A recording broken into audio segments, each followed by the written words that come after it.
हाँ बेटा, हम बात कर रहे हैं यूरिन फॉर्मेशन की। और यूरिन फॉर्मेशन के 3 स्टेप्स होते हैं, जिनमें से सबसे पहला जो फर्स्ट स्टेप है वो ultra filtration, number second step है रीअब्जॉर्प्शन और नंबर 3 इसका स्टेप है सिक्रीशन।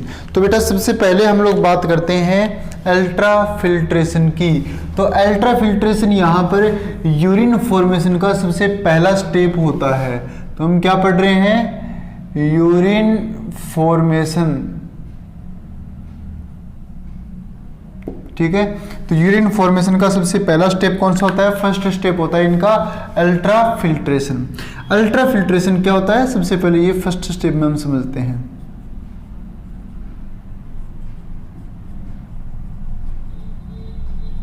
अल्ट्रा फिल्ट्रेशन,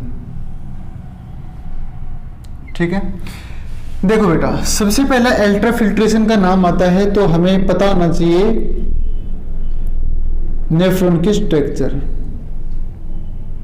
नेफ्रॉन की स्ट्रक्चर में हमने सबसे पहले क्या बनाया था? बोमेन कैप्सूल बनाया था, जो इस तरह था,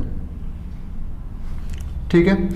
और हमने क्या देखा था कि बोमेन कैप्सूल में एक एफेरेंट आर्ट्रियोल इंटर कर रही है और वो एफेरेंट आर्ट्रियोल ये रही,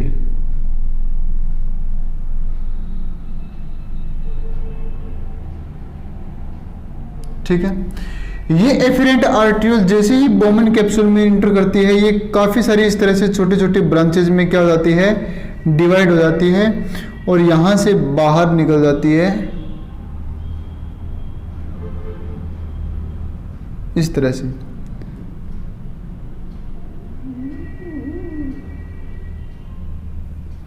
तो देखो बेटा,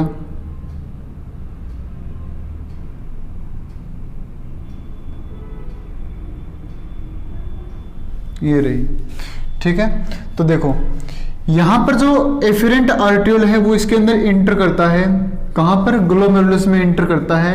और एफेरेंट आर्ट्रियोल का जो डायमीटर है वो क्या होता है? ज्यादा होता है, ठीक है।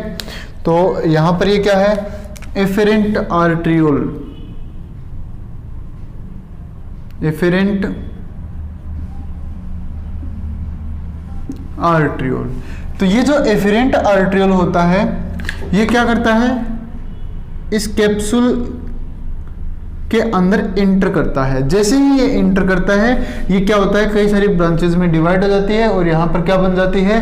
कैपिलरीज बन जाती है। और ये जो कैपिलरीज है वो यहाँ से फिर क्या होती है? बाहर निकलती है। एक किसके फॉर्म में? एक निकलती है एफेरेंट आर्ट्रियोल के फॉर्म में,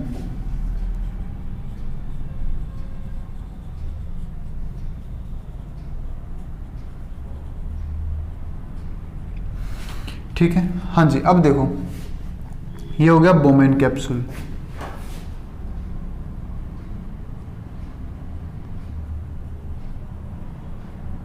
ठीक है। ये क्या है? Bowman capsule. अब देखो बेटा,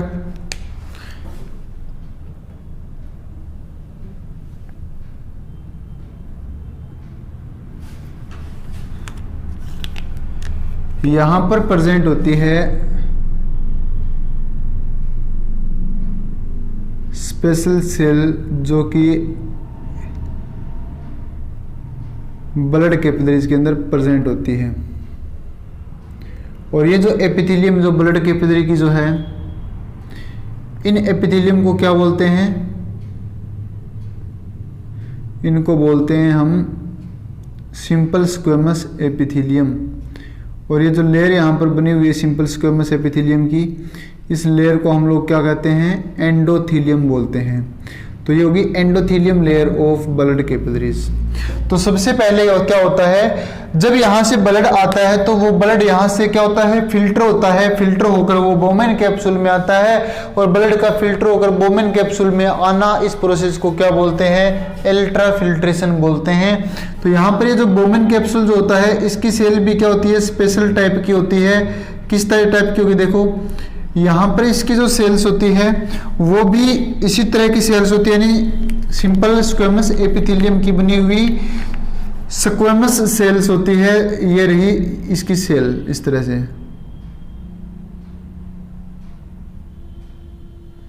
ठीक है, ये होगी सिंपल स्क्वेमस एपिथेलियम की सेल्स। ठीक है, हाँ बेटा, तो अब देखो ये जो सेल्स हैं इसकी, ये सेल्स स्पेशल सेल होती है बोमेन कैप्सूल की इंटरनल वॉल में। ये जो सेल्स हैं, ये सेल्स क्या बोलते हैं इनको? Podocyte cell, podocyte cell. तो ये पोडोसाइट सेल क्या करती है बेटा? यहाँ पर पोडोसाइट सेल यहाँ पर फिल्ट्रेशन का फंक्शन करेगी। और ये सेल किस तरह की होगी? देखो, जैसे ये सेल हो गई अपने पास, और इस सेल पर इस तरह से क्या होते हैं? प्रोजेक्शंस होते हैं। ठीक है, तो इनके कारण इनको बोलते हैं पोडोसाइट सेल। तो ये सेल हो गई बेटा पोडोसाइट सेल। तो इन पोडोसाइट सेल पर क्या पाए जाते हैं? ये प्रोजेक्शंस पाए जाते हैं। इनकी प्रेजेंस के कारण इनको क्या बोलते हैं? Podocyte cell. और ये बोमेन कैप्सूल की इंटरनल एपिथेलियम में पाई जाती है, यानी ये जो एपिथेलियम है इनके अंदर ये पाई जाती है। तो यहां पर देखो, यहां पर ब्लड आ रहा है इन ब्लड कैपिलरी के अंदर। ब्लड कहां पर आ रहा है? कैपिलरी के अंदर आ रहा है। यहां पर देखो,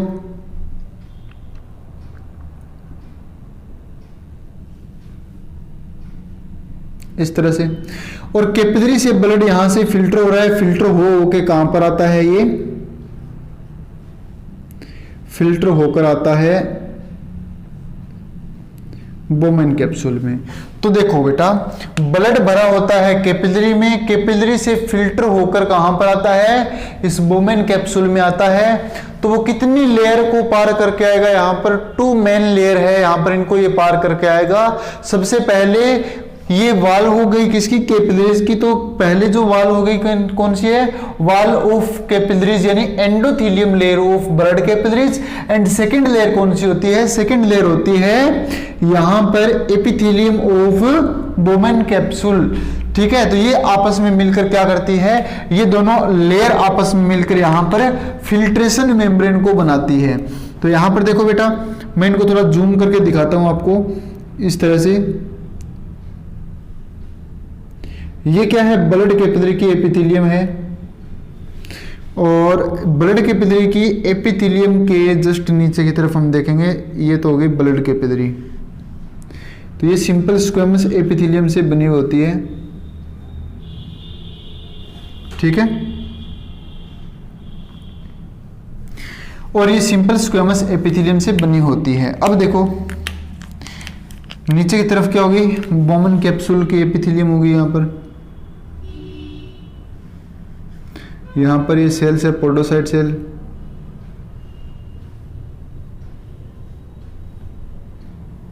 इस तरह से। अब क्या है इसमें? ब्लड और काफी सारा मटेरियल है। किसमें? ब्लड कैपिलरीज में।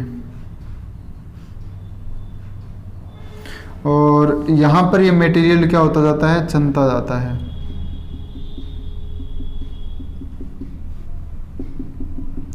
ठीक है, अब क्या होता है? अब ये मटेरियल यहां पर छनता है, फिल्टर होता है। और फिल्टर होकर कहां पर आता है? फिल्टर होकर आता है बोमेन कैप्सूल में। तो ये कौन कौन सी मेम्ब्रेन को पार करता है? सबसे जो फर्स्ट मेम्ब्रेन है वो है एंडोथेलियम ऑफ ब्लड कैपिलरी। तो यहां पर ये लेयर है, इसे क्या बोलते हैं? Endothelium of blood capillaries. ठीक है, और ये जो लेयर है सेकंड, यहां पर मेनली जो ये लेयर है इसे क्या बोलते हैं? Epithelium of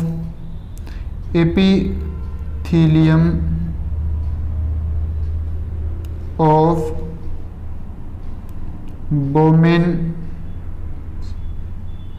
capsule. तो एपिथेलियम ऑफ बोमेन कैप्सूल यहां पर ये प्रेजेंट होती है। और ये दोनों मिलकर क्या करते हैं? फिल्ट्रेशन मेम्ब्रेन को बनाते हैं। कौन सी मेम्ब्रेन को बनाते हैं? Filtration membrane. तो ये दोनों मिलकर यहाँ पर, ये दोनों लेयर यहाँ पर फिल्ट्रेशन मेम्ब्रेन बनाते हैं। यानी यहाँ से मटेरियल फिल्टर होकर कहाँ पे आता है? जस्ट नीचे की तरफ आता है छन के। ठीक है, तो ये होगी फिल्ट्रेशन मेम्ब्रेन। अब हम बात करते हैं कि ये मटेरियल कैसे छनता है। ठीक है, तो यहाँ पर ये मटेरियल किस तरह से फिल्टर होता है, क्यों फिल्टर होता है, इसकी बात हम करते हैं। ये सबसे इंपॉर्टेंट है समझना। शुरू करते हैं। देखो, ब्लड इसके अंदर इंटर कर रहा है एफेरेंट आर्टरियोल के द्वारा और यहां से बाहर निकल रहा है इफेरेंट आर्टरियोल के द्वारा। यहां तक कोई दिक्कत नहीं। ब्लड यहां पर फिल्टर क्यों होगा, इसके लिए कई रीजन है।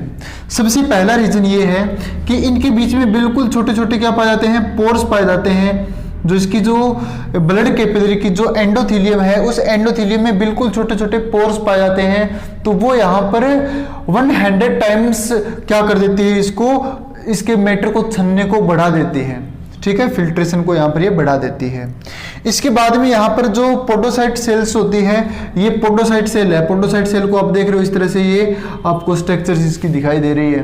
तो यहाँ पर ये क्या होती है, ये फिल्ट्रेशन के लिए एडेप्ट होती है। तो यहाँ पर छोटे छोटे पोर्स होते हैं और उन पोर्स के द्वारा यहाँ पर मटेरियल छनता है। मटेरियल क्यों छनेगा, मटेरियल छनेगा यहाँ पर देखो, मान लो यहाँ पर ज्यादा मटेरियल अंदर आ रहा है क्योंकि इसका डायमीटर क्या है, काफी ज्यादा है, लेकिन यहां से बहुत कम बाहर निकल रहा है। इसका मतलब हुआ ज्यादा अंदर आ रहा है, इनपुट ज्यादा है, आउटपुट यहां से क्या है, कम है। तो यहां पर क्या होता है, प्रेशर जनरेट होता है। कहां पर, यहां पर ये जो स्ट्रक्चर है, यहां पर क्या होता है, प्रेशर का जनरेट होता है। यहां पर प्रेशर जनरेट हो जाएगा। जैसे यहां पर कोई भी ज्यादा ब्लड है, वो क्या कर रहा है, इंटर कर रहा है, कम बाहर निकल रहा है, तो बाकी का ब्लड कहां पर जाएगा, बाकी का ब्लड वहां पर क्या करेगा, प्रेशर जनरेट करेगा और ब्लड फिर क्या करेगा, फुल प्रेशर के साथ में ये यहां से बाहर निकलेगा। तो ये जो ब्लड यहाँ पर प्रेशर जनरेट कर रहा है, उसी प्रेशर की वजह से क्या होता है, यहाँ पर ये मटेरियल छनता है। उसी प्रेशर की वजह से मटेरियल छनकर फिल्टर होकर ये कहां पर आ जाता है, बोमेन कैप्सूल के अंदर आ जाता है। और उस प्रेशर को हमें देखना है कि वो प्रेशर कितना होता है, कैसे उस प्रेशर को निकाला जाता है। उस प्रेशर को निकालने के लिए देखो बेटा, उसको बोलते हैं effective filtration pressure. Effective filtration pressure जो होता है वो देखो BGHP माइनस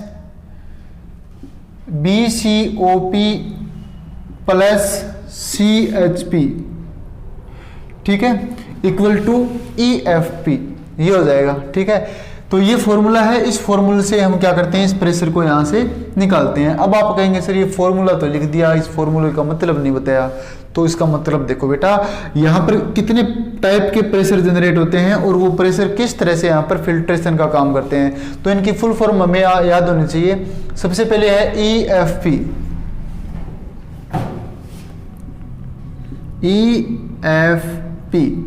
एक होता है GFR, उसके बारे में भी हम पढ़ेंगे। एक होता है EFP, एक है यहाँ पर GHP और एक है यहाँ पर BCOP और एक क्या है CHP। तो इनके बारे में थोड़ा थोड़ा जान लेते हैं, इनकी फुल फॉर्म हमें पता होना चाहिए। GFR का मतलब होता है ग्लोमेरुलर, F का मतलब फिल्ट्रेशन,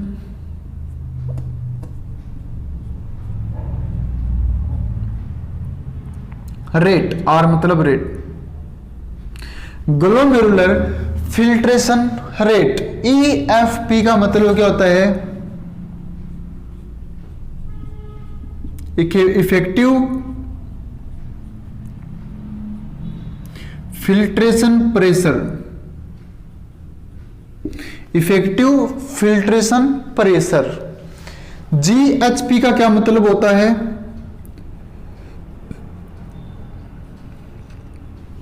ग्लोमेरुलर, H का मतलब हाइड्रोस्टेटिक, P का मतलब प्रेशर। इसके बाद में है BCOP, इसका मतलब क्या होता है, ब्लड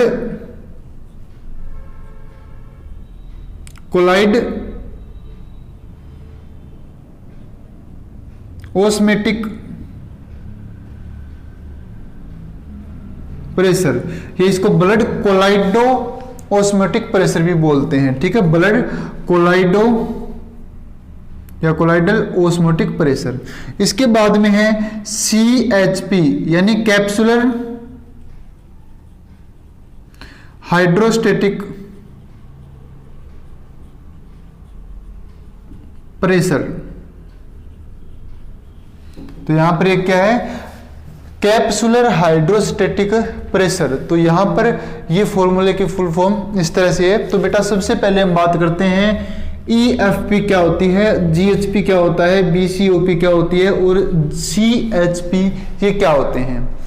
देखो यहां हार्ट क्या करता है, ब्लड को प्रेशर लगाता है और ब्लड आगे से आगे क्या होता जाता है, फ्लो होता जाता है, ये हमें पता है।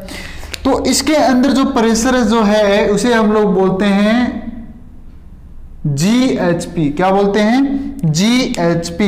यानी कि जो ब्लड का जो प्रेशर है, जो ब्लड अंदर की तरफ आ रहा है, यहां पर जो प्रेशर लगाएगा उसे क्या बोलेंगे, GHP बोलेंगे। यानी ग्लोमेरुलस हाइड्रोस्टेटिक प्रेशर या ग्लोमेरुलर हाइड्रोस्टेटिक प्रेशर, इसे क्या बोलेंगे, इसे बोलेंगे हम लोग GHP। ठीक है। तो क्या होता है, हाइड्रोस्टेटिक मतलब वाटर की तरह है ना, हाइड्रो मतलब वाटर से होता है ना, हाइड्रोस्टेटिक है ना, वाटर की तरह मटेरियल यानी लिक्विड मटेरियल। यहाँ पर क्या है, ब्लड है। तो ब्लड का जो प्रेशर है वो किसके कारण है, जो उसे बोलते हैं हम लोग क्या बोलते हैं, GHP, ग्लोमेरुलर यानी ग्लोमेरुलस में उस हाइड्रोस्टेटिक प्रेशर। ठीक है। तो ग्लोमेरुलस में इस लिक्विड के द्वारा यहां पर जेनरेट किया हुआ प्रेशर, इसे क्या बोलते हैं, ग्लोमेरुलर हाइड्रोस्टेटिक प्रेशर बोलते हैं।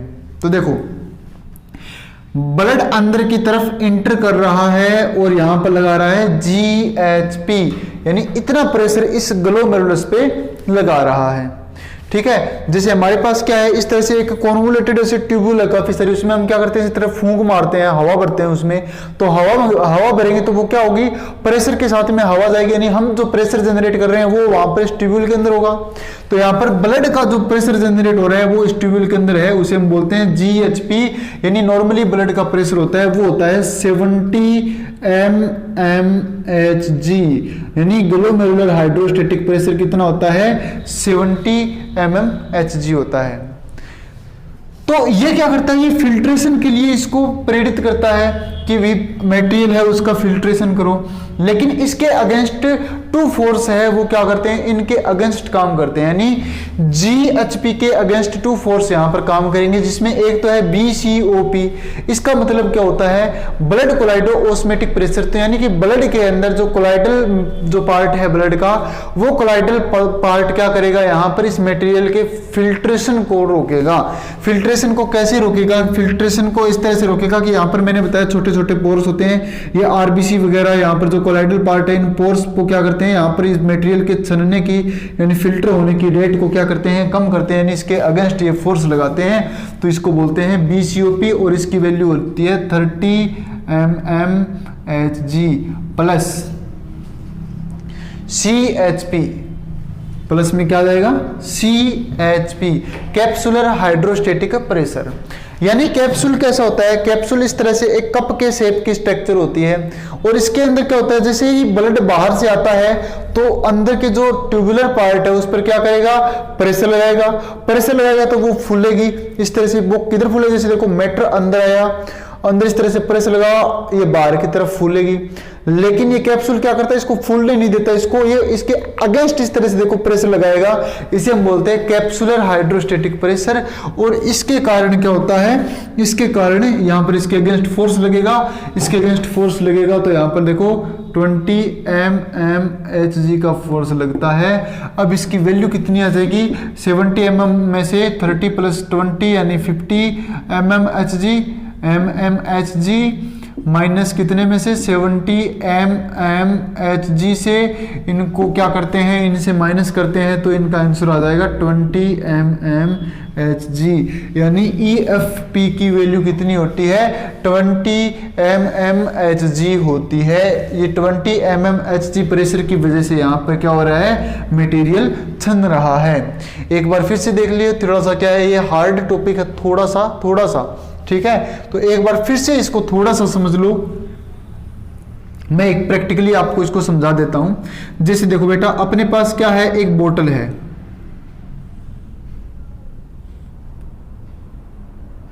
ठीक है। ये अपने पास क्या हो गई, एक बोतल हो गई, और इस बोतल का नीचे की तरफ ये क्या हो गया, ढक्कन हो गया, कैप हो गई इस बोतल की, अब हम क्या करते हैं, इस बोतल में वाटर भर देते हैं यहां तक। तो बोतल में क्या आ गया भाई, वाटर आ गया। अब हम क्या करते हैं, इसके नीचे की तरफ छोटे छोटे इस तरह से पोर निकाल देते हैं। इसके ढक्कन पे छोटे छोटे इस तरह से पोर निकाल देते हैं। निकाल दिए। वाटर के अंदर की तरफ हम क्या मिला देते हैं, ग्रेनुलर पार्ट मिला देते हैं थोड़ी, यानी सोइल मिला देते हैं, यहाँ पर मिट्टी मिला देते हैं। और ये मिट्टी के ग्रेनुल्स हो गए, सोइल ग्रेनुल्स है यहाँ पर ये, ठीक है। अब मैं क्या करता हूं, अब मैं क्या करूंगा, जिस देखो ये तो क्या होगा, इसकी फिल्ट्रेशन मेम्ब्रेन हो गया, यानी छोटे छोटे पोर हो गए, फिल्ट्रेशन मेम्ब्रेन हो गई इसकी, किसकी, बोतल की। अब मैं क्या करता हूं, बोतल को ऊपर से पिचकाता हूं, तो क्या लगेगा, प्रेशर लगेगा। तो देखो मैंने क्या किया, बोतल को इस तरह से पकड़ा और पिचकाया, तो प्रेशर जनरेट हुआ। बाहर से मैं क्या कर रहा हूं, प्रेशर जनरेट कर रहा हूं।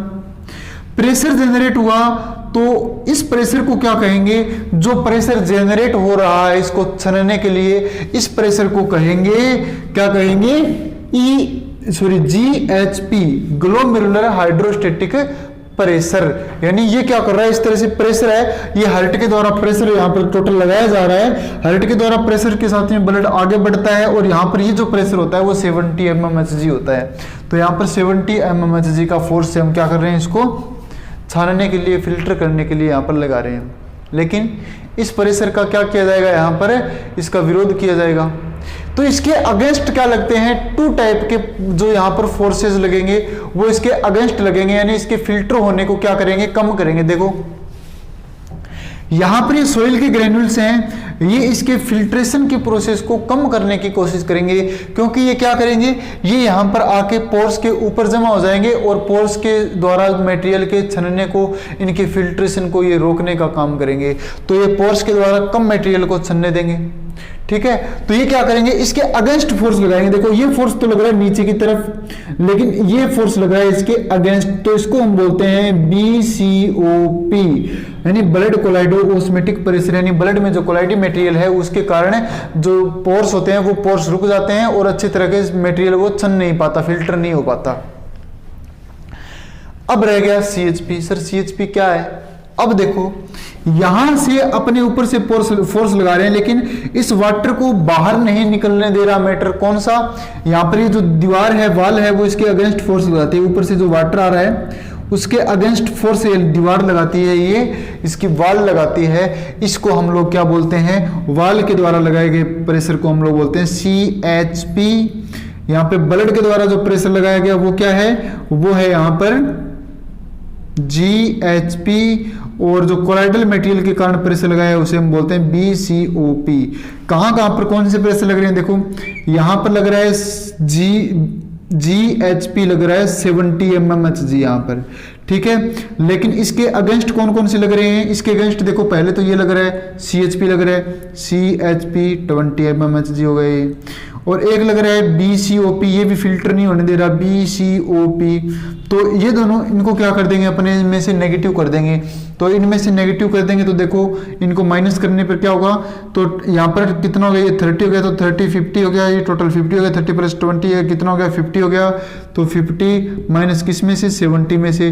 तो ये जो फोर्स लग रहा है उसमें से 50 गया, कितना बचा, 20। तो यहाँ पर जो मैटर तो छनेगा, लेकिन उस पर कितना प्रेशर इफेक्ट करेगा, कितने प्रेशर इफेक्ट करने से मैटर छनता है, वो छनता है 20 mmHg। और इस प्रेशर को हम बोलते हैं, क्या बोलते हैं, इस प्रेशर को हम बोलते हैं ग्लोमेरुलर हाइड्रोस्टेटिक, सॉरी इसको हम प्रेशर को बोलते हैं EFP, इफेक्टिव फिल्ट्रेशन प्रेशर, है ना, इफेक्टिव फिल्ट्रेशन प्रेशर।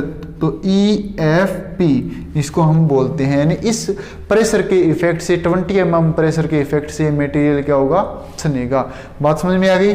इसका एक और अच्छा सा एग्जांपल है, जैसे देखो ये क्या है, एक सरफेस है, इस सरफेस पे क्या रखा हुआ है, एक बॉक्स रखा हुआ है। यहां पर देखो ये हो गया बॉक्स जो इस सरफेस पर रखा हुआ है, हो गया। अब देखो यहां पर कोई आ गया और ये क्या करता है, इसको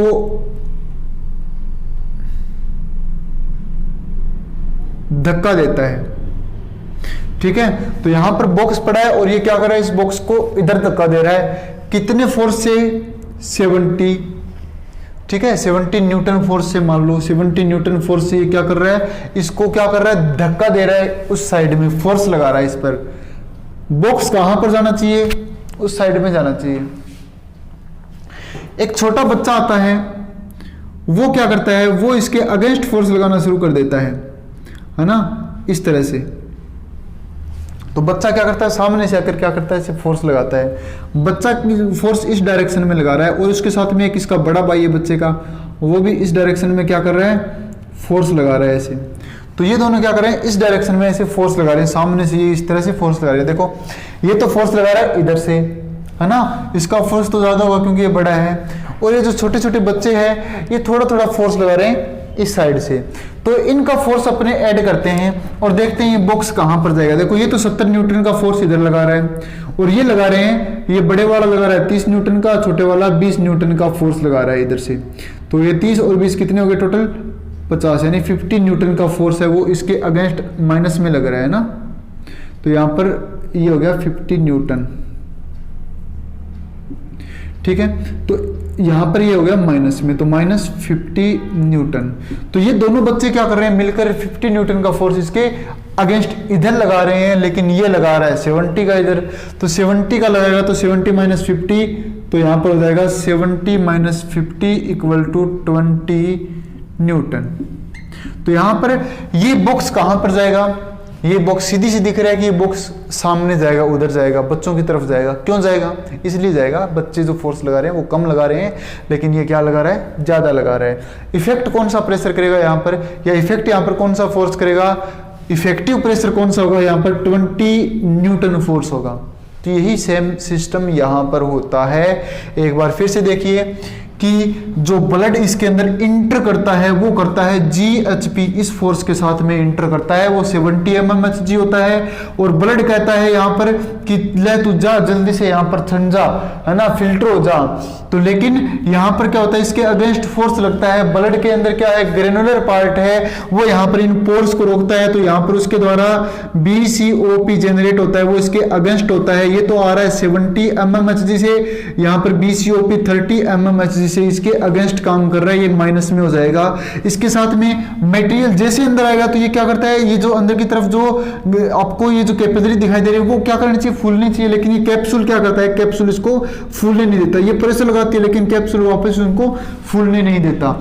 तो इसलिए यहाँ पर क्या लगा रहा है, CHP, यहाँ पर इसके अगेंस्ट ही लग रहा है CHP, कैप्सुलर हाइड्रोस्टेटिक प्रेशर। ये हो गया 20 mmHg, तो 30 और 20 mmHg दोनों ऐड हो गए, तो ये हो गया माइनस 50 mmHg। तो ये 70 mmHg से माइनस 50 mmHg आपने क्या कर दिया, माइनस कर दिया, तो बच गया 20 mmHg। और 20 mmHg क्या होता है, EFP होता है, इफेक्टिव फिल्ट्रेशन प्रेशर। तो इस प्रेशर की वजह से ये मटेरियल यहाँ पर छनकर कहाँ पर आ जाता है, बोमेन कैप्सूल में आ जाता है। ठीक है बेटा। तो अब देखो, अब इस प्रेशर की वजह से ये मटेरियल चलकर कहां पर आ गया, बोमेन कैप्सूल के अंदर आ गया। तो एक यहां पर मैंने और लिखा है GFR, ग्लोमेरुलर फिल्ट्रेशन रेट, कि GFR का मतलब होता है कि निश्चित टाइम में, यानी मैंने कह दिया अभी 1 मिनट में यहां से कितना मैटर छनकर बाहर निकल रहा है, इसे क्या बोलते हैं, ग्लोमेरुलर फिल्ट्रेशन रेट बोलते हैं। ठीक है, तो वो हो गया ग्लोमेरुलर फिल्ट्रेशन रेट, यानी एक निश्चित टाइम में कितना मटेरियल यहाँ पर छन रहा है, कितना मटेरियल यहाँ पर फिल्ट्रेट हो रहा है, फिल्ट्रेट यहाँ पर बन रहा है, इसको बोलते हैं ग्लोमेरुलर फिल्ट्रेशन रेट बोलते हैं। ठीक है, तो उसको टाइम के साथ में निकालते हैं, बस अपने को इतना ही इसमें याद रखना है, ज्यादा अपने सिलेबस में ये नहीं है। अब बस हमें डायरेक्ट बात करनी है यहाँ पर अल्ट्रा फिल्ट्रेशन की। तो अल्ट्रा फिल्ट्रेशन सुनिए, यहाँ पर इसका जो डायमीटर है वो ज्यादा होता है, यहाँ पर डायमीटर कम होता है, तो यहाँ पर एक फोर्स है वो जनरेट होता है, जिसे बोलते हैं 70 mmHg का फोर्स, जो बोलते हैं GHP, ग्लोमेरुलर हाइड्रोस्टेटिक प्रेशर। उसके कारण यहाँ पर ब्लड का फिल्ट्रेशन जैसे स्टार्ट होता है तो उसके अगेंस्ट 2 फोर्स है वो काम करते हैं, BCOP और CHP यहाँ पर काम करते हैं। तो ये -30 mmHg होगा, ये -20 mmHg का होगा। तो ये दोनों यहाँ से क्या करते हैं, ये दोनों यहाँ पर ऐड हो गए और इनको क्या करते हैं, इन दोनों को 70 mmHg से इनको घटाते हैं, इनको माइनस करते हैं, तो यहाँ पर 20 mmHg यहाँ पर EFP आ जाएगा, इफेक्टिव फिल्ट्रेशन प्रेशर। और इफेक्टिव फिल्ट्रेशन प्रेशर की वजह से यहाँ पर अल्ट्रा फिल्ट्रेशन की प्रोसेस होती है। ठीक है। तो यहाँ पर कौन सी प्रोसेस हो रही है भाई, अल्ट्रा फिल्ट्रेशन की प्रोसेस हो रही है। तो देखो बेटा यहाँ पर जो अल्ट्रा फिल्ट्रेशन हो रहा है, अल्ट्रा फिल्ट्रेशन, उस अल्ट्रा फिल्ट्रेशन में क्या होगा, स्पेशल बातें देखो यहां पर। उस अल्ट्रा फिल्ट्रेशन में कुछ काम का मटेरियल भी छनकर कहां पर आ जाता है, बोमेन कैप्सूल में आ जाता है। यानी इसमें कुछ वेस्ट प्रोडक्ट है वो तो यहां से क्या होता है, इस फिल्टर के अंदर आ जाता है, फिल्ट्रेट के अंदर आ जाता है। यानी जो मटेरियल नीचे छन के आता है उसको क्या बोलते हैं, फिल्ट्रेट बोलते हैं। यानी वह मटेरियल जो इस फिल्ट्रेशन मेम्ब्रेन के द्वारा, इस मेम्ब्रेन के द्वारा ब्लड से फिल्टर होकर कहां पर आता है, इस बोमेन कैप्सूल में आता है, उसे हम लोग क्या बोलते हैं, फिल्ट्रेट बोलते हैं। यहां पर जो फिल्ट्रेट आया है अल्ट्रा फिल्ट्रेशन के बाद में, उस फिल्ट्रेट के अंदर क्या क्या चीजें होती है, एक तो होती है यूरिया, ठीक है, और यूरिया के अलावा यहां पर होता है काफी सारा वाटर, वाटर के साथ में सोडियम आयन भी होते हैं, थोड़े से क्लोराइड आयन भी होते हैं, बहुत थोड़े से पोटेशियम आयन भी होते हैं, कैल्शियम आयन भी हो सकते हैं। यानी मैं बात करूं तो कुछ आयन भी इसमें प्रेजेंट होते हैं। इसके साथ में क्या क्या चीजें होती है, इसके साथ में होता है, साथ में विटामिन्स, इसके अलावा ग्लूकोज, इसके अलावा प्रोटीन, ठीक है, और कुछ और मटेरियल भी जैसे कुछ एंजाइम्स, ठीक है। तो ये मटेरियल इस फिल्ट्रेट के अंदर प्रेजेंट होते हैं। यानी अल्ट्रा फिल्ट्रेशन एक ऐसी प्रोसेस है जिसमें ग्लोमेरुलस के अंदर जो ब्लड होता है उसमें से कुछ भाग है, उस ब्लड का कुछ पार्ट है ब्लड का, वो फिल्टर होकर बोमेन कैप्सूल के अंदर आ जाता है। उसमें कुछ जो मटेरियल यानी एक्सक्रीटरी प्रोडक्ट के साथ साथ इसमें कुछ काम के प्रोडक्ट भी होते हैं जो हमारी बॉडी के काम आएंगे, वो भी यहाँ पर फिल्टर हो जाते हैं और वो फिल्टर होकर कहाँ पर आ जाते हैं, इस बोमेन कैप्सूल में आ जाते हैं। अब देखो भाई बोमेन कैप्सूल के अंदर ये मटेरियल छन के आ गया।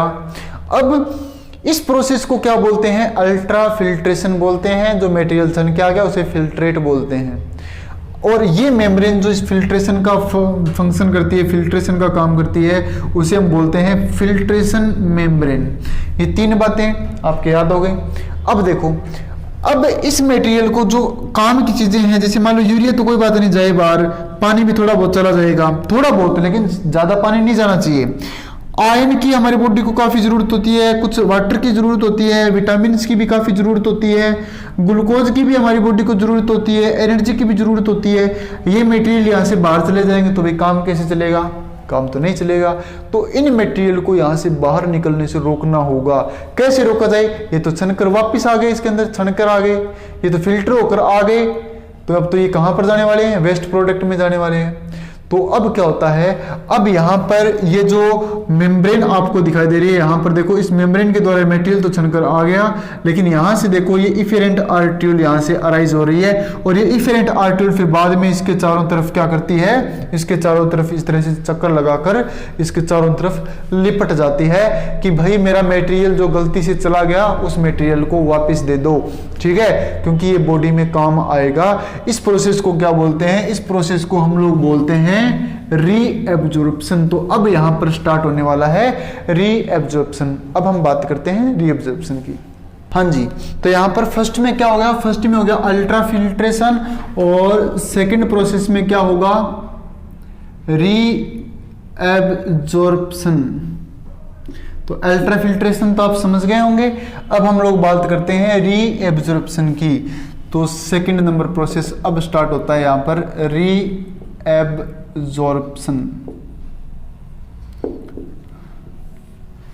देखो हमने एक डायग्राम बनाया था नेफ्रॉन का, तो उस डायग्राम में हमने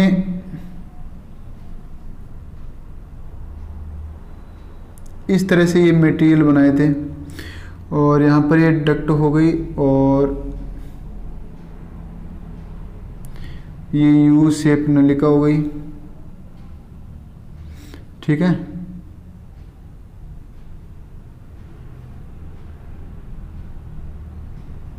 और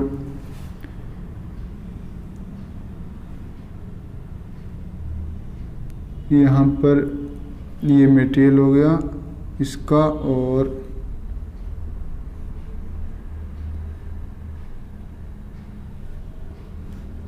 ये हो गई कलेक्टिंग डक्ट। हमने इनके बारे में पढ़ा था, है ना। ये स्ट्रक्चर हमने बनाई थी, क्या बोल रहे थे इसे हम बोल रहे थे नेफ्रॉन, है ना। ऐसे काफ़ी सारे नेफ्रॉन पाए जाते हैं किडनी में। और अब बाहर से क्या अंदर की तरफ आ रही है, इसे हम क्या बोल रहे हैं, इसे हम बोल रहे हैं एफरेंट आर्ट्रियोल। अब ये यहाँ से बाहर निकलती है और बाहर निकलकर इसके चारों तरफ आ जाएगी।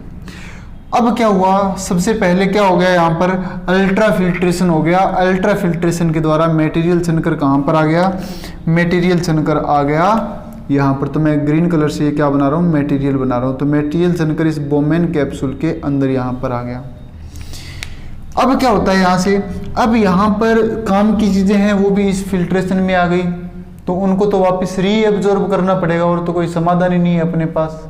तो अपना ये नेफ्रॉन क्या करता है, इन ब्लड कैपिलरीज के थ्रू इनको रीएब्जॉर्बन इनका करता है। कैसे करेगा देखो, अब यहाँ पर ये मटेरियल बढ़ता है आगे की तरफ, और यहाँ पर आपको पता है कि यहाँ पर क्या होती है, इसकी नेक प्रेजेंट होती है। इसकी नेक पर क्या होते हैं, इसकी नेक जो होती है, जैसे देखो हम बात करते हैं, हम यहाँ पर बनाते हैं, इसको थोड़ा बड़ा बनाते हैं।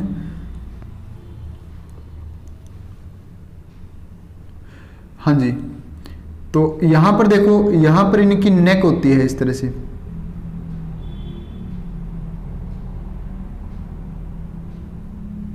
इस तरह से। तो नेक पर क्या होते हैं, इस तरह से ये निकले हुए होते हैं।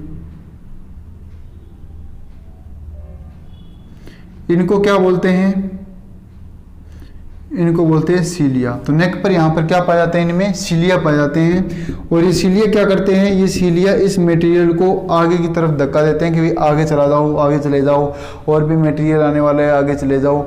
और ये मटेरियल यहाँ से आगे बढ़ता है, और आगे बढ़कर ये आ जाता है कहाँ पर, यहाँ पर। तो ये यहाँ से इसे होता हुआ यहाँ पर आएगा। अब यहाँ पर क्या स्टार्ट होगा, इनका रीएब्जॉर्प्शन स्टार्ट होगा।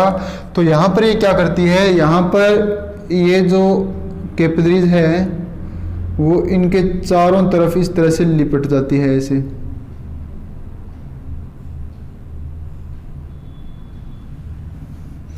ठीक है, और इसके चारों तरफ ये लिपट कर क्या करती है,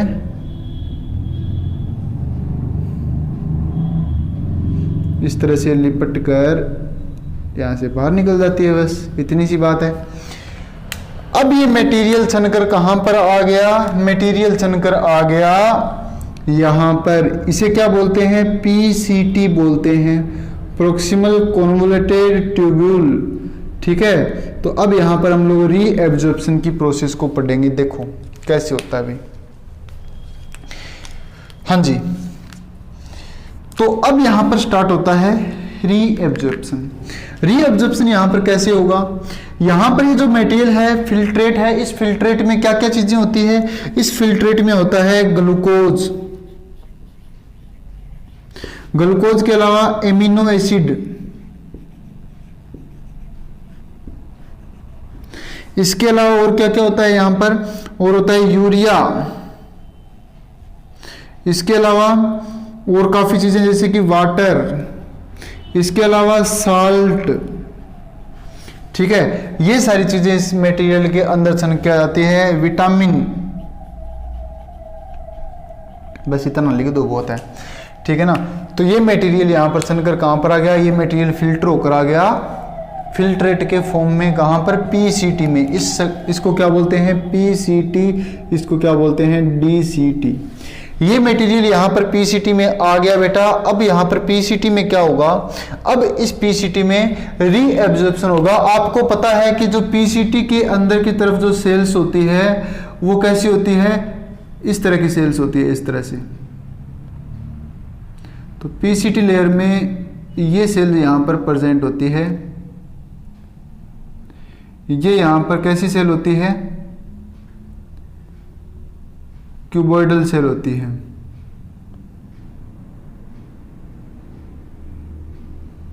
इस तरह से। ठीक है, और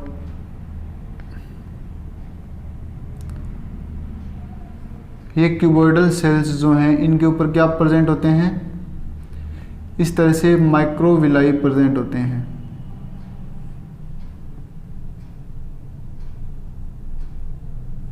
तो यहां पर प्रेजेंट होते हैं माइक्रोविलाई, ठीक है। और ये जो माइक्रोविलाई हैं वो यहाँ पर रीएब्जॉर्प्शन का जो सरफेस एरिया है उसको क्या कर देते हैं, बढ़ा देते हैं। तो मैंने इसका इतना सा टुकड़ा काटा और इसको यहाँ पर रख दिया। ये टुकड़ा हमें इस तरह से दिखाई दे रहा है, किसका, पीसीटी का ये टुकड़ा है। हाँ जी, अब हम लोग देखेंगे कि यहाँ पर इसके अंदर की तरफ क्या होते हैं, काफ़ी सारे माइटोकॉन्ड्रिया प्रेजेंट होते हैं। काफ़ी सारे माइटोकॉन्ड्रिया यहाँ पर देखो ये प्रेजेंट है, ये माइटोकॉन्ड्रिया है यहाँ पर। तो इन सेल के अंदर माइटोकॉन्ड्रिया काफ़ी सारे होते हैं। पीसीटी की इस एपिथेलियमी सेल में क्या होते हैं, माइटोकॉन्ड्रिया काफ़ी सारे होते हैं। और ये माइटोकॉन्ड्रिया यहाँ पर क्या करते हैं बेटा, ये माइटोकॉन्ड्रिया यहाँ पर इसको एनर्जी देते हैं रीएब्जॉर्प्शन के लिए, है ना। तो यहाँ पर एक्टिव रीएब्जॉर्प्शन के लिए एनर्जी देने के लिए यहाँ पर काफ़ी सारे माइटोकॉन्ड्रिया पीसीटी की इन क्यूबॉइडल सेल के अंदर प्रेजेंट होता है। तो यहाँ पे इस क्यूबॉइडल सेल्स के बारे में हम लोग देखें तो 3 बातें यहाँ पर याद रखनी है। सबसे पहली बात कि पीसीटी के अंदर सेल कैसी होती है, पीसीटी के अंदर कौन सी सेल होती है, क्यूबॉइडल सेल्स होती है, ठीक है। यहाँ पर दूसरी बात हमें क्या याद रखनी है, दूसरी बात हमें याद रखनी है कि यहाँ पर ये जो होने वाली है जो क्यूबॉइडल सेल्स अपने को दिखाई दे रही है, इन पर क्या पाए जाते हैं, माइक्रोविलाई यहाँ पर पाए जाते हैं। तीसरी बात हमें क्या याद रखनी है, तीसरी बात हमें याद रखनी है कि यहाँ पर माइटोकॉन्ड्रियाज भी इनमें काफ़ी पाए जाते हैं। कि ये जो सेल्स हैं इनमें क्या पाए जाते हैं, माइटोकॉन्ड्रियाज। तो यहाँ पर काफ़ी सारे माइटोकॉन्ड्रियाज इनमें सेल्स में पाए जाते हैं। इनके अलावा हम देखें नंबर 4, तो ये सेल्स क्या होती है, एडेप्ट होती है। एडेप्ट होती है किसके लिए, रीएब्जॉर्प्शन के लिए, रीएब्जॉर्प्शन। तो ये रीएब्जॉर्प्शन के लिए क्या होती है, एडप्ट होती है, यानी अनुकूलित होती है। तो इनमें क्या होता है, इनमें जो माइक्रोविलाई जो पाई जाती है, इन माइक्रोविलाई की प्रेजेंस के कारण यहाँ पर surface of absorption, surface area of absorption ये क्या होता है, यहाँ पर इंक्रीज हो जाता है। तो इनके इंक्रीज होने से यहाँ पर एब्जॉर्प्शन क्या होता है, सबसे ज्यादा होता है। तो सबसे ज्यादा एब्जॉर्प्शन नेफ्रॉन के कौन से पार्ट में होता है, पीसीटी में होता है। क्यों होता है, क्योंकि वहां पर जो सेल्स होती है, पीसीटी की जो सेल्स है उन पर छोटे छोटे माइक्रोविलाई पाए जाते हैं, जो फिंगर लाइक प्रोजेक्शंस होते हैं, बिल्कुल छोटे छोटे हेयर लाइक्स होते हैं, बिल्कुल छोटे छोटे आपको दिखाई दे रहे हैं। इनकी सेल्स के अंदर माइटोकॉन्ड्रिया काफी ज्यादा पाए जाते हैं, जो कि यहाँ पर रीअब्जॉर्प्शन के लिए, एक्टिवली रीअब्जॉर्प्शन के लिए इनको क्या करते हैं, एनर्जी प्रोवाइड करवाने का काम करते हैं। ठीक है बेटा, तो ये बातें हमें यहाँ पर याद रखनी है। अब देखो, अब यहां पर क्या होता है, यहां पर इनका रीअब्जॉर्प्शन होता है। ग्लूकोज का रीअब्जॉर्प्शन हो गया, एमिनो एसिड्स का रीअब्जॉर्प्शन हो गया, वाटर भी काफी सारा यहां पर रीअब्जॉर्प्शन होता है, और यहां पर साल्ट भी रीअब्जॉर्ब किए जाते हैं। यहां पर हमें एक बात याद रखनी है, यहां पर जो मैटर रीअब्जॉर्ब होता है वो होता है थ्रेश होल्ड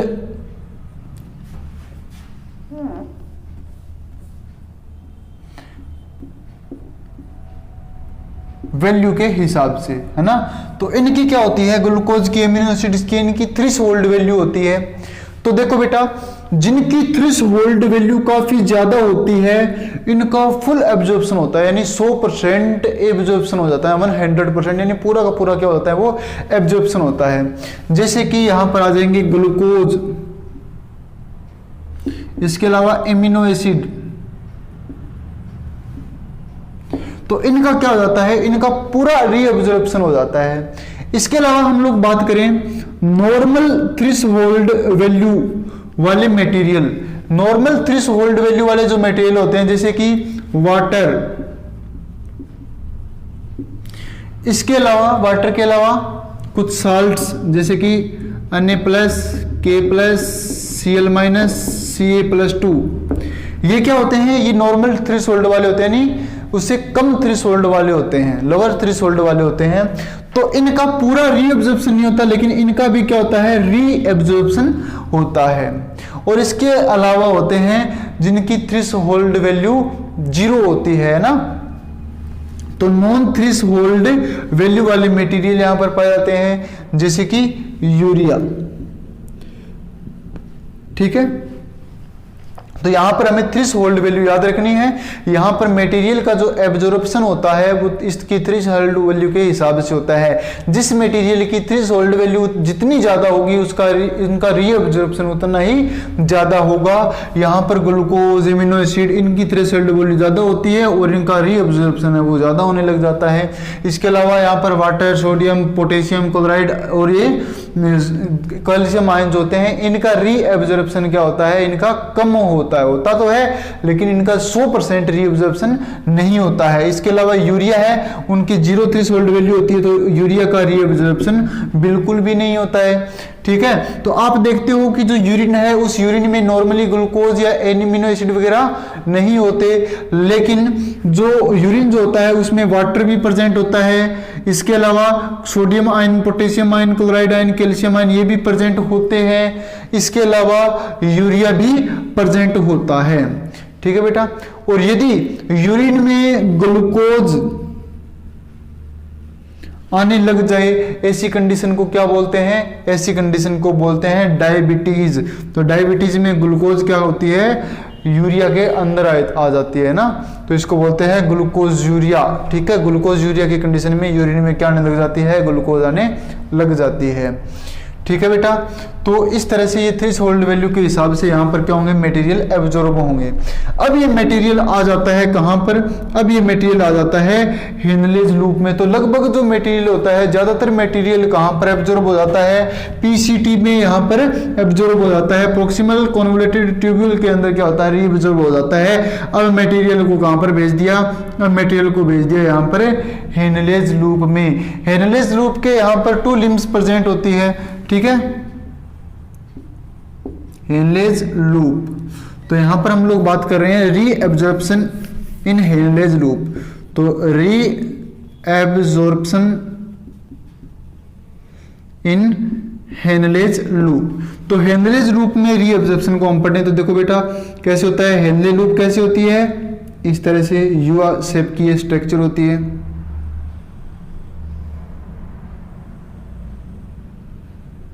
ठीक है, और यहां पर क्या प्रेजेंट होते हैं, इस तरह से ये स्ट्रक्चर्स प्रेजेंट है। यहां पर ये सेल्स यहां पर प्रेजेंट होती है स्पेशल। ये सेल कौन सी है भाई, ये सेल है सिंपल स्क्वेमस एपिथेलियम, और ये सेल होगी स्क्वेमस सेल। यहां की जो एपिथेलियम होती है ना,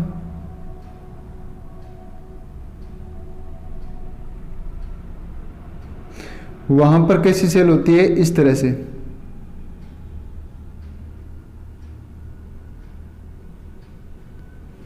इनको क्या बोलते हैं, इनको बोलते हैं कोल्यूमिनर सेल।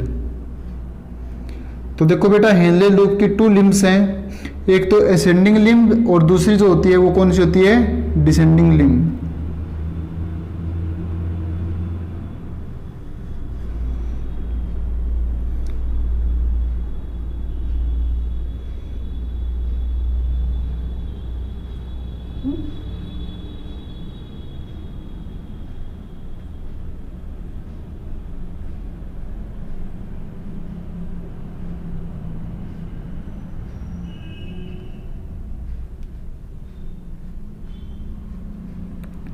ये लिम्ब कौन सी है भाई, इसे हम लोग बोल रहे हैं एसेंडिंग लिम्ब।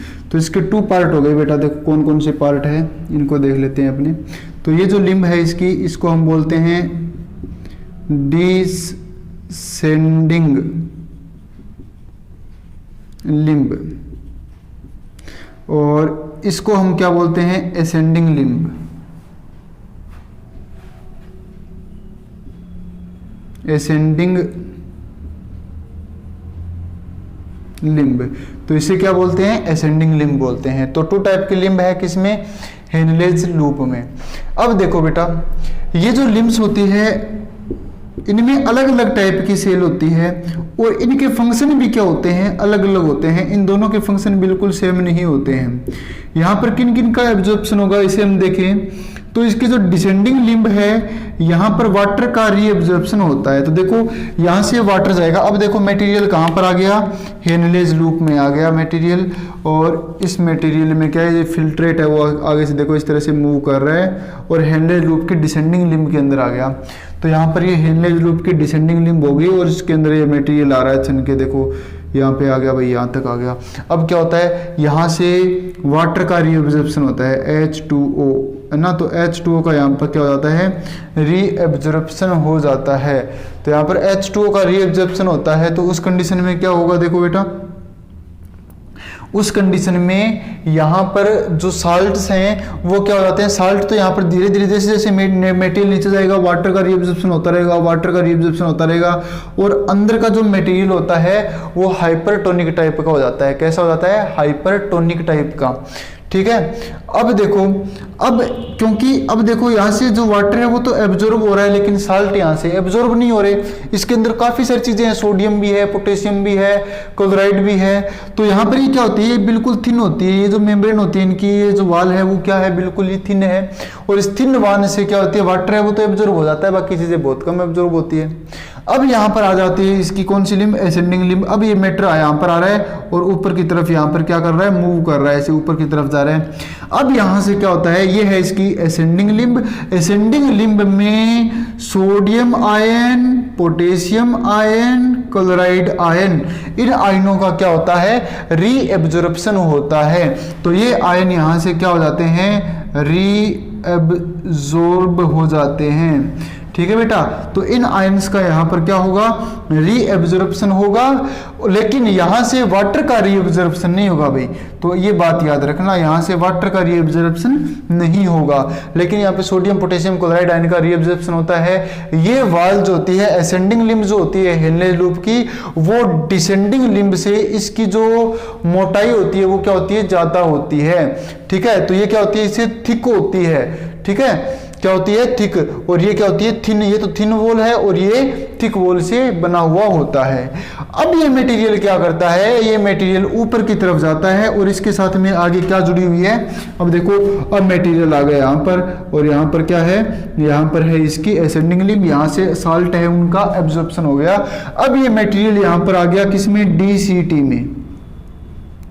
अब DCT में यहाँ पर क्या होगा, रीएब्जॉर्प्शन होगा। तो अब हम लोग बात करते हैं रीएब्जॉर्प्शन इन DCT। तो अब हम लोग बात करते हैं रीएब्जॉर्प्शन इन DCT। DCT में हम लोग रीएब्जॉर्प्शन की बात करें तो यहाँ पर नॉर्मली रीएब्जॉर्प्शन है वो यहाँ पर होता है, लेकिन यहां पर हम देखें किन किन का रीएब्जॉर्प्शन होता है। तो देखो बेटा, यहां पर रीएब्जॉर्प्शन होता है साल्ट का। अब देखो साल्ट का यहां पर तो रीएब्जॉर्प्शन हो ही रहा है, यहां से रीएब्जॉर्प्शन होता है, यहां पर ऊपर भी साल्ट का क्या होगा, रीएब्जॉर्प्शन होगा। तो यहां पर किसका रीएब्जॉर्प्शन होता है, DCT में बात करें, DCT में तो यहां पर साल्ट जो है, जैसे कि यहां पर सोडियम, पोटेशियम और क्लोराइड आयन वगैरह है, इन आयन का तो क्या था, यहां पर रीएब्जॉर्प्शन होता है। और इसके साथ में लगभग 19% यहाँ पर कितना वाटर जो होता है, वाटर, तो वाटर का भी यहाँ पर क्या होता है, रीएब्जॉर्प्शन होता है। ठीक है, यहाँ पर एक प्रोसेस होती है, जैसे हम लोग हार्मोन्स के बारे में पढ़ रहे थे, आप लोग एक बार एंडोक्राइन सिस्टम में जाना, और एंडोक्राइन सिस्टम में जाकर आप लोग वहाँ पर एंटी डाईयूरेटिक हार्मोन के बारे में पढ़ना, देखना वो हार्मोन क्या इफेक्ट इन पर करता है, एंटी डाईयूरेटिक हार्मोन। ठीक है, यानी वो डायूरेसिस को रोकने वाला होता है, यानी एंटी डाईयूरेटिक हार्मोन के इफेक्ट से यहाँ पर रीअब्जॉर्प्शन ऑफ वाटर है वो बढ़ जाता है, क्योंकि यहाँ की जो सेल्स हैं इनकी प्रीमिबिलिटी क्या हो जाती है, ज्यादा हो जाती है। तो यहाँ की सेल कैसी होती है, यहाँ की सेल की हम लोग बात करें तो इस तरह की सेल यहाँ पर पाई जाती है। ठीक है, तो ये इस तरह की एपिथेलियम यहाँ पर DCT की पाई जाती है, और यहाँ पर ज़्यादा रीअब्जॉर्प्शन नहीं होता, लेकिन थोड़ा सा रीअब्जॉर्प्शन यहाँ पर होता है।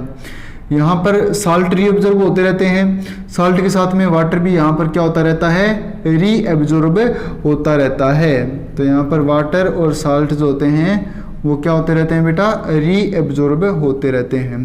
तो ये किसकी स्ट्रक्चर हो गई, ये स्ट्रक्चर हो गई अपने DCT की, ठीक है बेटा। तो यहाँ पर ये इस तरह से सेल्स हो गई है, ठीक है ना। तो ये इस तरह से ये स्ट्रक्चर यहाँ पर प्रेजेंट हो गई और यहाँ पर क्या हो रहा है, रीअब्जॉर्प्शन हो रहा है वैसे, ठीक है बेटा। यहाँ पर हम बात करें तो इसकी सेल्स के ऊपर अपने को इस तरह से मटेरियल दिखाई देगा, विलाई होते हैं वो इस तरह से अपने को दिखाई देते हैं। अपने को पता तो जाता है कि यहाँ पर ये विलाई क्या होते हैं, प्रेजेंट होते हैं।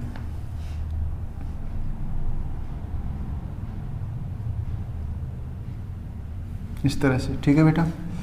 तो ये एक छोटा टुकड़ा हो गया किसका, ये छोटा टुकड़ा हो गया अपने एक PCT का, ठीक है बेटा। तो यहाँ पर ये रीअब्जॉर्प्शन की प्रोसेस इस प्रकार से होती है। अब ये मटेरियल आ जाएगा कहाँ पर, ये मटेरियल आ जाएगा कलेक्टिंग डक्ट में, CD का मतलब होता है कलेक्टिंग डक्ट। कलेक्टिंग डक्ट में एक ही नेफ्रॉन का मटेरियल नहीं आता, इसमें काफ़ी सारी नेफ्रॉन्स होती है, वो अपना मटेरियल डालते हैं, ठीक है। अब देखो इसके साथ में यहाँ पर एक प्रोसेस और होती है। तो यहाँ पर थर्ड प्रोसेस कौन सी है, वो है सिक्रीशन। तो अब हम लोग थर्ड प्रोसेस के बारे में पढ़ रहे हैं यहाँ पर, वो कौन सी है, सिक्रीशन। अब आप थोड़े से बैक में आ जाओ, सिक्रीशन इनके साथ ही साथ होता है, लेकिन अब हम इनको समझते हैं। यहाँ पर ब्लड आ रहा है, ब्लड इसके अंदर आ रहा है, जैसे ही ग्लोमेरुलस में आएगा, फिल्ट्रेशन मेम्ब्रेन के संपर्क में आएगा, इसके कांटेक्ट में आते ही यहाँ पर क्या होगा, यहाँ पर अल्ट्रा फिल्ट्रेशन होगा एक फोर्स के द्वारा। अल्ट्रा फिल्ट्रेशन से ये मटेरियल फिल्टर होकर फिल्ट्रेट है वो इस नेफ्रॉन के इन पार्ट में क्या करेगा, मूवमेंट करता हुआ आगे चलेगा। लेकिन यहाँ पर जो फिल्ट्रेट बना है यानी मटेरियल जो फिल्टर होकर आया है, इनमें से क्या कुछ वेस्ट प्रोडक्ट होते हैं, वो वेस्ट प्रोडक्ट इनके अंदर रह जाते हैं, किन में, ब्लड कैपिलरी के अंदर रह जाते हैं, उनका एब्जॉर्प्शन है वो नहीं होता है। तो वो मटेरियल जो ब्लड कैपिलरी के अंदर रह गए, जिनका क्या नहीं हुआ, जिनका यहाँ पर फिल्ट्रेशन नहीं हुआ, और वो मटेरियल एक्सक्रीशन करने बहुत जरूरी होते हैं, यानी वे मटेरियल जो एक्सक्रीशन करने तो जरूरी होते हैं, यानी उनका एक्सक्रीशन करना जरूरी था, वो यहाँ पर फिल्टर होकर नहीं आए। और वो मटेरियल कहाँ पर रह गए, ब्लड में रह गए। देखो इसके साथ साथ घूम रहे हैं ब्लड के साथ में। तो यदि वो मटेरियल अपने ब्लड में बढ़ेंगे तो वो अपने लिए अच्छी बात नहीं होगी। तो क्या किया जाए, उन मटेरियल को ब्लड कैपिलरी से निकालो और कहाँ पर डाल दो, नेफ्रॉन में डाल दो। ये काम करेंगे तो हमें एनर्जी चाहिएगी, एनर्जी से करना पड़ेगा, क्योंकि वो ऐसे तो जाएंगे नहीं, ऐसे चले जाते तो वो फिल्ट्रेट होकर वहाँ पे चले जाते, फिल्टर होकर चले जाते। तो फिर क्या करना पड़ता है, हमारे नेफ्रॉन को ये जो ब्लड कैपिलरीज है इनसे जबरदस्ती उनको लेकर, उन मटेरियल को लेकर कहाँ पर डाल दिया जाता है, नेफ्रॉन के अंदर डाल दिया जाता है। जो नेफ्रॉन का जो ट्यूबुलर पार्ट है, इस ट्यूबुलर पार्ट में डाल दिया जाता है। तो ट्यूबुलर पार्ट में डालते हैं, इस प्रक्रिया को क्या बोलते हैं बेटा, इस प्रक्रिया को बोलते हैं सिक्रीशन। क्या बोलते हैं, सिक्रीशन। तो ये सिक्रीशन की प्रोसेस हो गई। तो वो मटेरियल जो छनकर कहां पर चले गए, जो छनकर कहां पर चले गए, अपने इस नेफ्रॉन के इस बोमेन कैप्सूल के अंदर चले गए, वो तो क्या हो गए, फिल्ट्रेट हो गए। और उनमें से जो काम की चीजें हैं उनका रीअब्जॉर्प्शन हो जाएगा। लेकिन कुछ मटेरियल जो छनकर फिल्ट्रेट में नहीं गए, वो ब्लड के साथ में ही ब्लड कैपिलरी के अंदर चले गए, लेकिन उनका एक्सक्रीशन करना जरूरी था। उन मटेरियल को फोर्सफुली ब्लड कैपिलरी से निकालकर कहां पर डाल दिया जाता है, नेफ्रॉन में डाल दिया जाता है। और नेफ्रॉन में वहां पर क्या हो जाता है, इनका रीअब्जॉर्प्शन हो जाता है, सॉरी वहां पर इनका क्या हो जाता है, सिक्रीशन हो जाता है। तो यहां पर क्या होता है, सिक्रीशन। तो इस प्रोसेस को हम बोलते हैं सिक्रीशन। तो यहाँ पर 3 प्रोसेस है, अल्ट्रा फिल्ट्रेशन यानी मटेरियल का छनना, और मटेरियल का छनकर कहां पर जाना, मटेरियल का छनकर इस बोमेन कैप्सूल के अंदर आना, इसे बोलते हैं अल्ट्रा फिल्ट्रेशन। मटेरियल का क्या करना, जो अल्ट्रा फिल्ट्रेशन के बाद में जो फिल्ट्रेट बने हैं, वो फिल्ट्रेट का क्या करना, वापस ब्लड कैपिलरीज में लेकर जाना, इसको बोलते हैं एब्जॉर्प्शन, रीअब्जॉर्प्शन बोलते हैं। और जो मटेरियल छनने बनने थे, फिल्टर होने थे, फिल्टर नहीं हुए, और वो मटेरियल एक्सक्रेटरी है, यानी एक्सक्रेशन उनका करना जरूरी होता है, उन मटेरियल को ब्लड कैपिलरी से वापस इस ट्यूबुलर पार्ट के अंदर डालना, इसे क्या बोलते हैं, सिक्रीशन बोलते हैं। तो ये 3 प्रोसेसेस होती है जिससे यूरिन का फॉर्मेशन होता है। अब ये सारा मटेरियल, ये सारी की सारी जो नेफ्रॉन्स होती है इनके साथ में जुड़ी हुई, वो कहाँ पर डाल देती है, इसके अंदर डाल देती है, और यहाँ से ये मटेरियल होता हुआ यहाँ से बाहर निकल जाएगा, और इस तरह से यहाँ पर क्या हो जाता है, इनका एक्सक्रीशन हो जाता है। तो ये क्या है यहाँ पर, ये है यहाँ पर कलेक्टिंग डक्ट। इस तरह से कई कलेक्टिंग डक्ट आपस में मिल जाती है। तो जैसे मान लो ये कलेक्टिंग डक्ट हो गई, ठीक है, और इसके साथ में एक दूसरी कलेक्टिंग डक्ट और आ गई, है ना। तो इस तरह से कई कलेक्टिंग डक्ट आकर ये मिलती है यहाँ पर, और मिलकर एक कॉमन डक्ट बनाते हैं जिसे बोलते हैं हम लोग डक्ट ऑफ बेलिनी। कनेक्टिंग जो अपनी कलेक्टिंग डक्ट होती है, उस कलेक्टिंग डक्ट में भी क्या होता है, रीएब्जॉर्प्शन होता है वाटर का यहाँ पर रीएब्जॉर्प्शन होता है। ठीक है बेटा, ये बात हमें अच्छे से याद रखनी है। तो ये हो गया यूरिन का फॉर्मेशन। तो अब बचा हुआ मटेरियल यहाँ पर डाल दिया जाता है, यहाँ से डक्ट ऑफ बेलिनी में डाल दिया जाता है, और वहां से रीनल पिरामिड से वो होते हुए एक छोटे से पोर से निकलकर कहाँ पर आ जाते हैं, एक बड़े से खुले भाग में आ जाते हैं, जिसे क्या बोलते हैं, रीनल पेल्विस बोलते हैं। रीनल पेल्विस से फिर होते हैं यूरेटर में चले जाते हैं, और यूरेटर के जाते हुए यूरिनरी ब्लैडर में चले जाते हैं, फिर यूरेथ्रा में जाकर वहां से उसको क्या कर दिया जाता है, वाटर के साथ में मिलाकर इनको बाहर निकाल दिया जाता है। तो ये प्रोसेस होगी यूरिन के फॉर्मेशन की। तो बेटा इस प्रकार से यूरिन का फॉर्मेशन होता है।